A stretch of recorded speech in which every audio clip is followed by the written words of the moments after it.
K M മാണിക്കെതിരെ നിയമസഭയ്ക്ക് പുറത്ത് പ്രതിഷേധം നടത്തിയെന്ന കേസിൽ എ റഹീമിനെയും എം സ്വരാജിനെയും കോടതി വെറുതെ വിട്ടു. Thiruvananthapuram judicial first class magistrate കോടതിയാണ് വെറുതെ വിട്ടത്. പൊതുമുതൽ നശിപ്പിച്ചതടക്കമുള്ള വകുപ്പുകളാണ് ഇരുവർക്കുമെതിരെ ചുമത്തിയിരുന്നത്.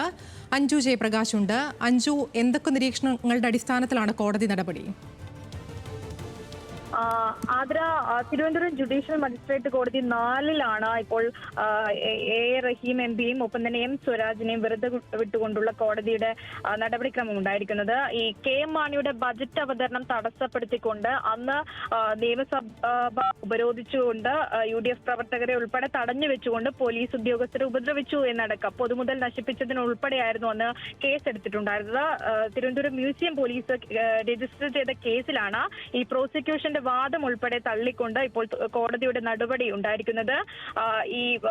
അന്ന് ഈ പോലീസ് ഉദ്യോഗസ്ഥരെ ഉപദ്രവിച്ചതിനും പൊതുമുതൽ നശിപ്പിച്ചതിനും എടുത്ത കേസിലാണ് ഇരുവരെയും വെറുതെ വിട്ടിരിക്കുന്നത്. നിലവിൽ ഇപ്പോൾ അല്പസമയം മുമ്പാണ് ജുഡീഷ്യൽ ഫസ്റ്റ് ക്ലാസ് മജിസ്ട്രേറ്റ് കോടതിയുടെ ഈ നടപടിക്രമം ഉണ്ടായിരിക്കുന്നത്. ആതിര,